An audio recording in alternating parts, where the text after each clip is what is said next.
সালটা ছিল 2019। তখন আমি সবেমাত্র ক্লাস 9-ই পড়ি। আমার কোনো ভাই ছিল না, আমরা 4 বোন। পড়াশোনায় বেশ ভালো ছিলাম। ইচ্ছে ছিল পড়াশোনা শেষ করে চাকরি করে মা বাবার পাশে দাঁড়াবো, কিন্তু বাবার ইচ্ছে ছিল আমাকে বিয়ে দিবে। একটা সময় খুব চাপ দিতে থাকে বিয়ের জন্য। বাসা থেকে জোর করে আমাকে বিয়ে দেওয়া হয়। বিয়ের পর স্বামীর সুখটা আমার কপালে জোটেনি। বিয়ের 8 দিনের মাথায় আমার স্বামী আমার উপর অত্যাচার শুরু করে দেয়। বিয়ের আগে আমার স্বামীর একটা মেয়ের সাথে সম্পর্ক ছিল। কারণে অকারণে আমার স্বামী আমার উপর হাত তুলতো, মারধর করত। আমার শ্বশুর শাশুড়ি কখনোই আমার স্বামীকে কিছু বলতো না। এভাবেই চলতে থাকে। তারপর আমার এসএসসি পরীক্ষা চলে আসে। পরীক্ষা দেওয়ার জন্য আমি আমার বাবার বাসায় চলে আসি। তারপর থেকে আমার স্বামী আর আমার কোনো খোঁজ খবর নেয়নি। এভাবেই একটা বছর কেটে যায়। আমার স্বামী আমার আর কোনো খবর নিত না। আমি আমার বাবার বাসায় থাকতাম।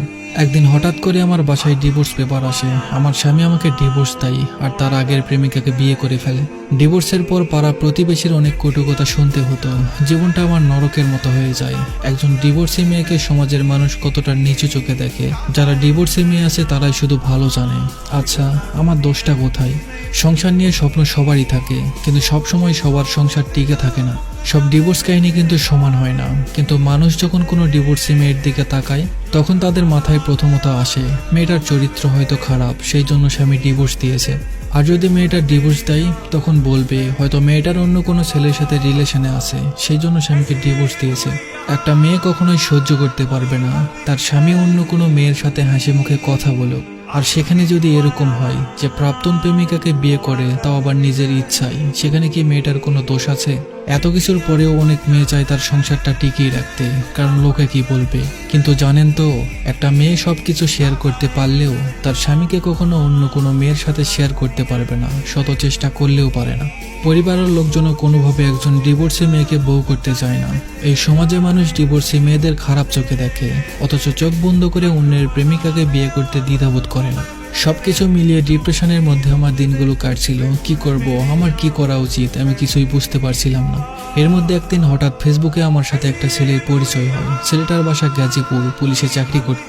কথা বলতে বলতে তার আমাকে খুব ভালো লেগে যায়। আমারও তাকে খুব ভালো লাগতো। একটা সময় সে আমাকে প্রপোজ করে। আমি তাকে আমার অতীতের সব কথা বলি। সবকিছু শোনার পর সে আমাকে ভালোবাসতো। তার সাথে পরিচয় হওয়ার পর আমার জীবনটা সুন্দর হয়ে ওঠে। মাঝে মাঝে ঝগড়া হতো, আবার সবকিছু ঠিক হয়ে যেত। আসলে সঠিক মানুষ খুঁজে পেলে জীবন সুন্দর। 1 বছর রিলেশন থাকার পর আমরা বিয়ে করি। আল্লাহর কাছে অনেক শুকরিয়া, আল্লাহ আমার জীবনে একজন সঠিক মানুষ পাঠিয়েছেন।